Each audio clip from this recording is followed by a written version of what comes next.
नमस्कार, मी संकेत वर्क आणि आपण पाहत आहे एबीपी माझा. आपल्यासोबत आहेत तुषार भुमकर सर आणि मागच्या भागामध्ये आपण त्यांचा प्रवास जाणून घेतला होता, त्यांच्याबद्दल थोडंसं जाणून घेतलं होतं, शेअर मार्केटबद्दल थोडंसं जाणून घेतलं होतं. या भागात आपण अर्थात शेअर मार्केटबद्दल बोलूच आणि थोडंफार त्यांच्या कोर्सबद्दल सुद्धा बोलू. पण सर, कोर्सबद्दल बोलण्याच्या आधी मागच्या भागात आपलं डिस्कशन असं झालं की तुम्हाला अडथळे वगैरे काही आले का, आपण चार्टबद्दल वगैरे बोललो.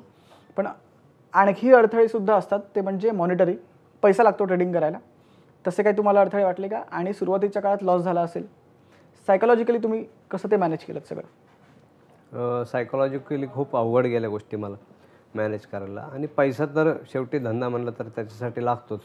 मूळचं आपल्याकडं असं काही कॅपिटल नव्हतं किंवा जे होतं ते सगळं ऑलमोस्ट संपून गेलेलं होतं. मग मित्रमंडळींकडनं म्हणा किंवा नातेवाईकांकडनं म्हणा थोडेफार पैसे उसने घेतले होते आणि मग झालं असं की तेही लॉसमध्ये गेले.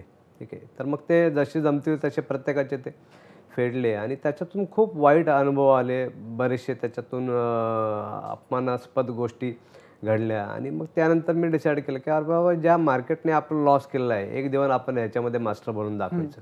एक दिवस आपण सगळ्या जगाला ट्रेडिंग जे आपलं इकडे एवढं नुकसान करून गेलं की जगाला आपण ट्रेडिंग शिकू शकू, एवढी मास्टरी आपल्या स्वतःमध्ये आणायची आणि स्टडी चालू करायचं त्याच्यावरती. म्हणजे स्टडी तर चालू केलंच होतं त्याच्या आधीच. आणि मग तेव्हापासून मग ट्रेडिंगमध्ये यायचा आणि ट्रेनिंगमध्ये यायचा माझा जो जोम आहे तो खूप वाढला. तर ट्रेडिंगमध्ये कसं आहे की मुळातच इंटरेस्ट असणं खूप गरजेचं आहे माणसाला. फक्त काहीतरी कोणीतरी करतंय, मित्रमंडळींपैकी नातेवाईकांपैकी कोणातरी पाहिलंय, आलंय, हाऊस म्हणून आले, थोडे दिवस केले, सोडून दिले, असं नाही चालत. मग अशा लोकांना काही रिझल्ट येत नाही. तुम्ही पूर्ण डेडिकेशनने जर त्याच्यामध्ये काम केलं तर माणूस ह्याच्यामध्ये अगदी मास्टर होऊन जातो. तर जसं की डॉक्टरचं एक्झाम्पल, ठीक आहे, तर तो भरपूर वर्ष काम केल्यानंतर त्याच्यामध्ये ती मास्टरी आलेली असतात. आता पुण्यामध्ये काही 2-3 वर्षापूर्वी एक गॅलेक्सी हॉस्पिटल म्हणून तिकडे जायची वेळ आली होती. तिथले जे डॉक्टर आहेत तांबेकर सर म्हणून, तर मी पाहिली त्यांची काम करायची पद्धत. ते एका वेळेला 12-12, 15-15 लोकांचे कॅन्सरचे ऑपरेशन्स करतात. ओके, ठीक आहे, तर एका वेळेला एवढ्या लोकांचे ऑपरेशन्स हँडल, त्यांची तशी टीम पण आहे आणि तर माणसामध्ये तेवढं नॉलेज लागतं, त्याच्या तेवढं एक्सपिरियन्स लागतं, तेवढं एक्सपर्टाईज लागतं, तर माणूस हे करू शकतो. ठीक आहे, तर हे प्रत्येकजण नाही करू शकत. तर त्यांच्यामध्ये ती एक्सपर्टाईज आज का आलेली आहे? का तर ते जवळपास 15-20 वर्ष झाले हेच करतात. ठीक आहे, तर प्रॅक्टिस केल्यामुळे त्यांची तेवढी ती कॅपॅसिटी आली आहे. तर तसंच ट्रेडिंगमध्ये पण माणसाने तेवढं जर डेडिकेशन दिलं, तेवढा जर वेळ दिला मार्केटला, तेवढे जर मेहनत घेतली याच्यामध्ये, तर 100% ट्रेडिंगमध्ये जो आहे तो मास्टर तो होतो. आणि लॉसेस जे आहेत ते आपोआप त्याचे कमी होऊन प्रॉफिट जो तो आपोआप त्याचा वाढायला लागतो. सर, पण प्रॉफिट लॉसबद्दल सध्या बोलतोय, हार जीतबद्दल सध्या बोलतोय. तुम्ही मागच्या भागात तुम्ही म्हणालात की तुम्ही अनेक बिझनेस सुरू केलेत, त्यानंतर तुम्ही थांबवलेत, यश अपयश आलं असेल, त्यातून तुम्ही कसे बाहेर पडलात? आणि महत्त्वाचा प्रश्न आहे की तुम्ही एक इन्स्टिट्यूट सुरू केलं, तर ते इन्स्टिट्यूट सुरू करताना तुम्हाला ते अपयशाची भीती वाटली होती का? किंवा हे सक्सेसफुल होईल, नाही होणार, तर ती रिस्पॉन्सिबिलिटी घेणं, तर हे सगळं तुम्ही कसं मॅनेज केलं आणि इन्स्टिट्यूटची काय स्टोरी आहे? जे बिझनेसेस मी केले, मला कुठल्याच बिझनेसमध्ये कधीच अपयश आलं नाही. सगळे बिझनेस चांगलेच झाले माझे. आणि प्रत्येक वेळेला चांगला चालू असलेला बिझनेस बंद करून मी नवीन बिझनेसमध्ये उतरलो. ठीक आहे, आणि मग त्याला परत झिरोपासून स्टार्ट केलं. तर बिझनेसमध्ये मला कधीच अपयश आलं नाही. पण ट्रेडिंगमध्ये ते आलं, सुरुवातीलाच आलं. म्हणजे काही सुरुवातीला थोडे दिवस चांगला प्रॉफिट होऊन मग त्यानंतर अपयश आलं. आणि मग त्या अपयशावरती मात करण्यासाठी म्हणून मी ट्रेडिंगमध्ये जास्त मेहनत घेऊन काम केलं आणि सगळं डेडिकेशन लावून त्याच्यामध्ये काम केलं. आणि मग काही अशा गोष्टी झाल्या त्याच्यामध्ये की प्रॅक्टिसमुळे काही अशा गोष्टी मला कळल्या रोजच्या ट्रेडिंगमधल्या की ज्या केल्यामुळं चांगला प्रॉफिट व्हायला लागला. ठीक आहे, तर काही मित्रमंडळी होते, त्यांनी सजेस्ट केलं, अरे बाबा तू हे एवढं चांगलं करतोय तर ह्याच्यावरती तू लोकांना हे शिकवायला चालू कर. ठीक आहे, म्हणून मी छोटे मोठे कोर्सेस घ्यायला चालू केलं होतं. हे कोणत्या साली झालं अप्रॉक्सिमेटली? हे 2008-9 साली झालं. ठीक आहे, तर आधी तर फक्त पुण्यामध्येच करायचं. ठीक आहे, त्यानंतर मग पुण्यामध्ये करून करून बोर व्हायला लागलं. मग आपला असंच हाऊस म्हणून डिसाईड केलं की थोडंसं जरा 200-250 किलोमीटरवरती जेवढ्या पुण्यापासूनच्या सिटीज आहेत तिकडे थोडंसं एक्सपांड करूया. मग आधी मुंबई केलं, मग कोल्हापूर केलं, मग त्यानंतर सातारा केलं, मग त्यानंतर सांगली केलं, मग नाशिक केलं, मग औरंगाबाद केलं. मग त्यानंतर असं करत करत मग सगळीकडेच ट्रेनिंग चालू झाली. ठीक आहे, मग शनिवार रविवार ट्रेनिंग आणि बाकी इतर दिवशी आठवडाभर आपलं रोजचं ट्रेडिंग, या पद्धतीने काम चालायचं. थोड्या दिवसांनी त्याच्यात पण बोर व्हायला लागलं. मग आता विचार केला आपण आता थोडं महाराष्ट्राच्या बाहेर पण जाऊन बघू. मग पहिली सिटी सिलेक्ट केली ते म्हणजे अहमदाबाद. ओके. ठीक आहे, मग अहमदाबाद केलं, मग बरोडा केलं. तिकडे कॅपिटल पण चांगलं असेल. हा, तिकडे ट्रेडर लोक खूप इंटरेस्टने काम करतात आणि रेशो खूप जास्त आहे. म्हणजे आपल्या इथं लोकांना एवढं कळत पण नाही, तिकडे ते एक्झॅक्टली खूप जास्त करतात ट्रेडिंग. मग अहमदाबाद, सुरत, मग बरोडा, मग राजकोट, मग दिल्ली, बँगलोर, हैदराबाद असं करत करत अर्धा भारत माझा फिरून झाला ट्रेडिंगवरती. आणि मी काही बघायचो नाही त्याला की बाबा ट्रेडिंगमधनं आपलं काय मिळतंय, किती प्रॉफिट होते, काय होते, काहीच बघायचं नाही. फक्त एकच डिसाईड केलं होतं की एक्सपांड करायचं फक्त. ठीक आहे, एक्सपांड करत गेलो. आणि एक दिवस असं झालं की मला सगळ्याच्या ह्याचा रोजच्या पळापळीचा यायला लागला कंटाळा. कारण मी जानेवारी महिन्यामध्ये पूर्ण डिसेंबरपर्यंतचं शेड्यूल जे ट्रेनिंगचं दर आठवड्याचं वेबसाईटवरती आधीच टाकलेलं असायचं. एक वर्षाचे पूर्ण माझं शेड्यूल ठरलेलं असायचं. आणि ते करता करता मी आता विचारलं की आता पण असं करू की लोकांच्या अपेक्षा त्याच्यामध्ये मुळं म्हणजे वाढत गेल्या. आणि मग त्या पूर्ण करता करता मला त्या सगळ्या ज्या गोष्टी ज्या इथपर्यंत आता आज मी येऊन पोहोचलो. तर आधी मी शिकवायचो लोकांना ट्रेनिंगमध्ये, तर लोक म्हणायची की लॉंग टर्मपेक्षा तुम्ही इंट्राडे ट्रेडिंग शिकवा. मग इंट्राडे शिकवायला चालू केलं. पण इंट्राडे शिकवता ते लोक म्हणायला लागले की आम्हाला लाईव्ह मार्केटमध्ये शिकवा. मग लाईव्ह मार्केटमध्ये शिकवायचं तर बाहेरगावी जाऊन चालणार नाही, कारण शनिवाऱ्यावर कोर्सेस व्हायचे. तर मग मी पुण्यामध्ये ट्रेनिंग चालू केलं लाईव्ह मार्केटमध्ये. 4 दिवसाची 5 दिवसाची त्यावेळेला बॅच मी प्लॅन करायचो आणि ऑफिसमध्येच फक्त आमच्या ट्रेनिंगच्या बॅचेस व्हायच्या. आणि मी अक्षरशः त्या दिवशी बघितलं जस्ट पेपरमध्ये जी जाहिरात यायची माझी, त्याच्यात असं लिहिलेलं असायचं की फक्त 5 लोकांची बॅच. ओके. ठीक आहे, तर हे आम्ही छापायचो पेपरमध्ये. तर आता तर विचारही करू शकत नाही की 5 लोकांची बॅच होऊच शकत नाही आता, कारण ते वाढत आता जे ट्रेनिंगचा जो गेलेला आहे आमचा रेशो, तर आता ह्याच्यासाठी मोठा बँक्वेट हॉल, मंगल कार्यालय वगैरे पण कधी कमी पडायला लागतं. 100 लोक असतात. नाही, महिन्यात एखादी बॅचच होते फक्त आता. त्याला 200, 250, 300 अशी पण काही बॅचेस लोक असतात.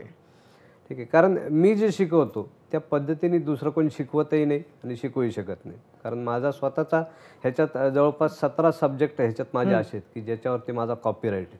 आणि लोकांना खूप इंटरेस्ट आहे लाईव्ह मार्केटमध्ये. ज्या गोष्टी मी जे शिकवतो ते जेव्हा होताना दिसतात त्यांना, त्यामुळे कॉन्फिडन्स लेवल त्यांची पूर्ण इथून ती पर्यंत जाते. ओके, तर हे खूप महत्त्वाचं आहे ट्रेडिंगमध्ये की जे मी सॉफ्टवेअर वापरतोय, टेक्निक वापरतोय, फॉर्म्युला वापरतोय, सिस्टम वापरतोय, त्याच्या बाबतीत आपल्याला 100% माहिती असणं गरजेचं असतं. कारण ती सिस्टम किंवा तो फॉर्म्युला किंवा तो इंडिकेटर जर तुम्हाला त्याच्या बाबतीत पूर्ण माहिती नसेल तर त्याच्यावरती ना हळूहळू डाऊट यायला लागतो. त्या डाऊटचं सोल्युशन जर कळलं नाही तर त्या सिस्टमवरचा विश्वास उडून जातो. सॉफ्टवेअर तुमचा स्वतःचा. हां, आणि विश्वास उडाला की पैसे मिळणं बंद होऊन जातं. आणि लोकांचं हेच होतं, थोडे दिवस करतात, मग परत दुसरं काहीतरी चाच पडायला जातात, परत तिसरं काहीतरी जातात, परत चौथं काहीतरी जातात. त्यामुळे मग त्याच्यात कन्सिस्टन्सी राहत नाही. ठीक आहे, तर ते मी 4 दिवस जे आहेत ते एका इंडिकेटरवरती डिझाईन केलेला माझा अख्खा 4 दिवसाचा फुल डेचा कोर्स आहे. 4 दिवसांचा कोर्स असतो. हो, 4 दिवस. आणि फुल डे सकाळी 11 ते संध्याकाळी 6:30-7 वाजेपर्यंत. ठीक आहे, तर मी एवढ्या ज्या गोष्टी त्याच्यामध्ये शिकवतो कारण त्याच्यात तेवढा स्टडी केलेला आहे, तेवढं त्याच्यात घालवलेला आहे टाईम, त्यामुळे मी तेवढं डीपली त्याच्यामध्ये मी बोलू शकतो आणि एवढ्या लोकांसमोर ॲक्च्युअल मार्केटमध्ये दाखवू शकतो. ठीक आहे, तर जेव्हा मी सांगतो की हाच इंट्राडे हाय आणि इकडनं मार्केट खाली पडायला लागत, ते तसंच होतं. आणि कित्येक लोकांना सांगतो की बघा आज ही सिल्वर आहे, आज ही रात्रीच्या 12 वाजेपर्यंत शेवटच्या मिनिटापर्यंत हायवर हाय मारत राहील. ते लास्ट टायमाला रात्री 12 वाजता तिकडे जाऊन बंद होईल, ती खरंच मारते आणि तो रात्री 12ला हायलाच जाऊन बंद होतो. तर हा जो सगळा स्टडी झालेला आहे तो कशामुळे झालेला आहे, कारण त्या मार्केटमध्ये टिकलो, रोज तेच बघून तेच करून एक्सपिरियन्स खूप आला ह्या मार्केटचा. आणि ट्रेनिंगमध्ये कसं होतं की तुम्हाला जर ॲज अ ट्रेनर म्हणून समोर 10 लोकांसमोर उभं राहायचे, तर प्रत्येकाची नॉलेज लेवल जी आहे ती वेगळ्या असते. कोणाची नॉलेज लेवल 1 असते तर कोणाची 10 असते. तो आधीपासूनच हुशार असतो. ठीक आहे, तर आपलं जे नॉलेज आहे मला कायम समोरच्या माणसाच्या पेक्षा 10 पट अपग्रेडेडच ठेवायला लागतं. त्यामुळे माझंही स्टडी याच्यात कंटिन्यू चालू असतो. पण सर आता सगळ्यांनाच ट्रेडिंग करायचं, सगळ्यांनाच शेअर मार्केटमध्ये आपलं नशीब आजमावायचं आहे, पण कोणत्या एज ग्रुपला तुम्ही प्रेफरन्स द्याल किंवा सजेस्ट कराल की तुम्ही केलं पाहिजे एज ग्रुप वाईज? आणि तुम्हाला तुमच्याकडे ॲडमिशन घ्यायचं असेल तर कोणता तो एज ग्रुप आहे ज्यांना तुम्ही शिकवता? साधारण 20-22च्या पुढची जी मुलं आहेत ते आरामशीर याच्यामध्ये करू शकतात. हाऊसवाईफ करू शकतात. जे लोक वर्क फ्रॉम होम करतायत तेही थोडं थोडं करू शकतात, कारण ट्रेडिंगला वेळ देणं गरजेचं आहे. एक्झॅक्टली. नुसतं हाऊस म्हणून आलाय आणि चालतंसं नाही होत, त्याच्यामध्ये वेळ द्यायला लागतो. म्हणजे लोक मला विचारतात की सर मी जॉब करतो आणि माझा वर्किंग टाइम जो आहे तो रात्री 9:30-10 वाजता मी घरी येतो आणि मला ट्रेडिंग करायची आहे. मी म्हणलं कसं जमेल? एक्झॅक्टली. मार्केट आवर्समध्ये केलं. मार्केट आवर्समध्ये तुम्ही मार्केटच्या समोर पाहिजेत बसलेले. तर जे नुसतं मोबाईलवरतीच करतात ना, मोबाईलवरती चार्ट बघतात, मोबाईलवरतीच ऑर्डर टाकतात, मोबाईलवरतीच सगळं, ते फक्त हाऊस म्हणून टाइमपास केल्यासारखा प्रकार होतो. त्याच्यात कधीतरी मिळतं, पण त्याच्यातून आपण प्रोफेशनल ट्रेडर नाही होऊ शकत. ठीक आहे, कारण त्याच्यासाठी इन्फ्रास्ट्रक्चर तुमचं तसं पाहिजे. मी तर प्रत्येकाला रेकमेंड करतो की ॲटलिस्ट एक 3 स्क्रीनचं सेटअप तर आपल्याकडे पाहिजेच पाहिजे. ओके. ठीक आहे, तर आपलं ट्रेडिंगमध्ये काय होतं की इंडियन चार्ट वेगळा, इंटरनॅशनल मार्केटचा चार्ट वेगळा, 5 मिनिटाचा चार्ट वेगळा, 15 मिनिटाचा वेगळा, सगळ्या गोष्टी क्रॉस चेक करायच्यात एकाच वेळेला सगळं. एकाच वेळेला त्या दिसल्या पाहिजे. क्रॉस चेक करण्यासाठी 3-4 प्रकारे क्रॉस व्हेरीफाय केल्याच्या नंतर मग तो ट्रेड आपल्याला घ्यायचा असतो, कारण डिसिजन चुकला नाही पाहिजे. कारण इकडे जर चूक झाली ना तर सॉरी भाऊ म्हणून काम चालत नाही. तर प्रत्येक चुकीला पैसे मोजायला मध्ये डिसिजन पण क्विक लागतो. म्हणजे क्विक लागतो खूप. म्हणजे मी तर प्रत्येकाला सांगतो की मार्केट रेटनेच ऑर्डर टाकायची. ठीक आहे, कारण जर त्या पॉईंटला आपली एंट्री झाली नाही तर तो भाव निघून जातो. संध्याकाळपर्यंत जर तुम्ही बसून राहिलेत तरी तुमचा उपयोग काहीच नाही. तर quick decision, quick order place करणं, ह्या सगळ्या गोष्टी खूप गरजेच्या आहेत. आणि त्याच्यासाठी समोर जर त्या गोष्टी सगळ्या आपल्या नजरेच्या राहिल्या तर ट्रेडिंग करणं इझी होऊन जातं. आता आपण एज ग्रुपबद्दल बोललो आणि सर्वांना अर्थात ट्रेडिंग करायचं आहे, पण असंही होतं की मला ट्रेडिंग करायचं पण माझ्याकडे पैसे नाही आहेत. तर ट्रेडिंग करताना हातात किमान किती पैसे पाहिजे? ट्रेडिंग करताना हातात पैसेच नाही पाहिजे सुरुवातीला. कारण पैसे असले की माणूस टाकणार आणि टाकले की चुका होणार आणि चुका झाल्या की लॉसेस होणार. ॲटलिस्ट 2 ते 3 महिने बिना कॅपिटल टाकता पेपर ट्रेडिंग करत राहायचे. पेपर ट्रेडिंग म्हणजे? पेपर ट्रेडिंग म्हणजे चार्टच्या समोर बसायचं आणि ट्रेड रिपोर्टचा एक फॉर्मॅट मी तयार केलेला आहे. त्यांच्या आम्ही कॉपीज देतो. फॉर्मॅट तुम्ही देता? हां, त्याच्यावरती मी सॉफ्टवेअर पण तयार केलं आहे. त्या सॉफ्टवेअरमध्ये त्या सगळ्या एंट्रीज करायच्या असतात.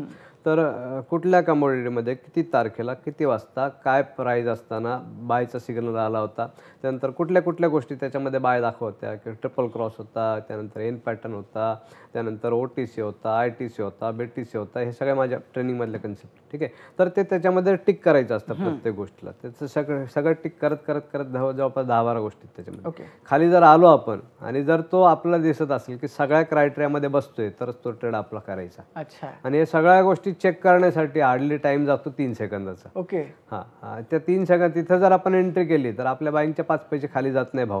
असा अनेक वेळेला आपला ट्रेडिंगचा अनुभव असतो.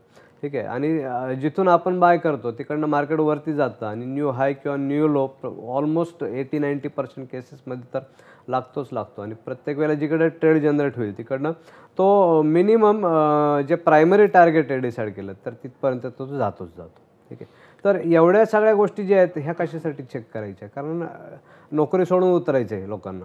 ठीक आहे, धंदा बंद करून उतरायचं आहे ट्रेडिंगमध्ये, प्रोफेशनल ट्रेडर व्हायचे.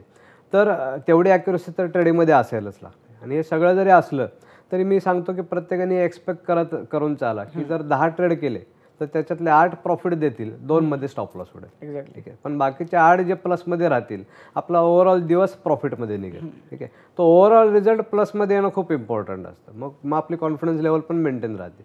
आणि तेच जर केलो तर आरामशीर माणूस एक 4-6 महिन्यामध्ये याच्यात मास्टर होतो.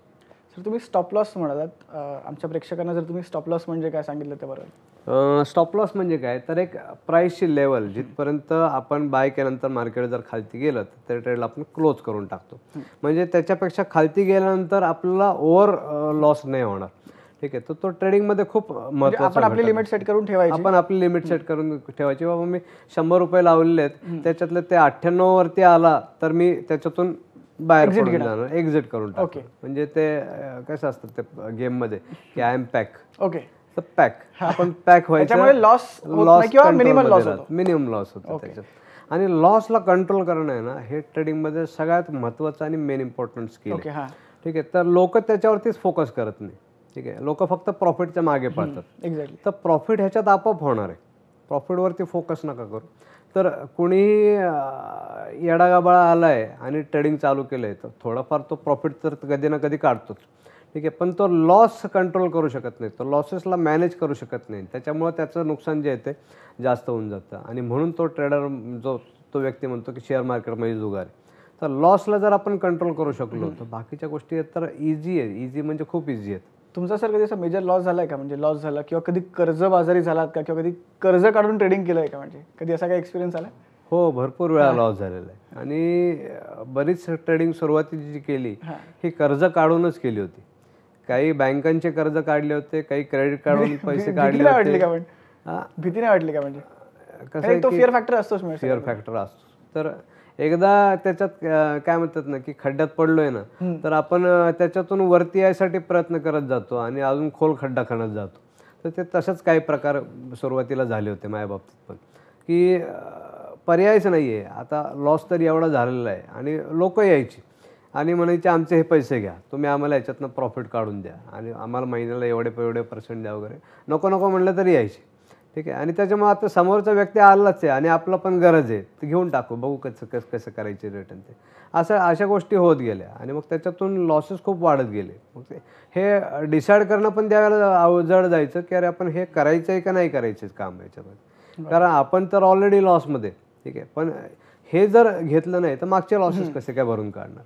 असं केल्यामुळं मग सुरुवातीला जे मित्रमंडळींकडनं पैसे घेतले होते किंवा नातेवाईकांना जे उसने पसले पैसे घेतले होते ते फेडणं खूप जड गेलं आणि मग ते हळूहळू करत केलं सगळ्यांचं क्लिअर. पण मग त्याच्यातून अनुभव आला की अरे आपण ह्या पद्धतीने ही पद्धत चुकीची आहे ट्रेडिंग करायची. तर मी प्रत्येकाला सांगत असतो की ट्रेडिंगमध्ये जर एखादा व्यक्ती जॉब करतोय तर 6 महिने तुम्ही जर जॉब नाही केला आणि फुल टाईम ट्रेडिंगमध्ये प्रॅक्टिस केली तर 6 महिने आपलं घर चाललं पाहिजे. एवढे तरी तुमच्याकडे पैसे शिल्लक पाहिजेत साईडला.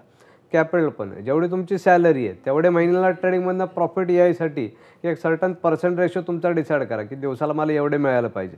मग तेवढे मिळायसाठी किती भांडवल लागणार आहे, तेवढे आपल्याकडे साठत नाहीत तोपर्यंत ट्रेडिंगमध्ये यायचं नाही अजिबात. किंवा आलं तरी पार्ट टाईम यायचं. एक्स्ट्रा खर्च त्याच्यातून निघतील, फुल टाईम नाही यायचं असं. सरांनी आपल्याला शेअर मार्केटबद्दल त्यातल्या टर्मिनॉलॉजीजबद्दल बरीच माहिती दिलेली आहे. पण आपण अर्थात इथेच थांबायचं नाही आहे. ही चर्चा अशीच सुरू राहील. भेटूया पुढच्या भागात. तोवर पाहत राहा ABP माझा.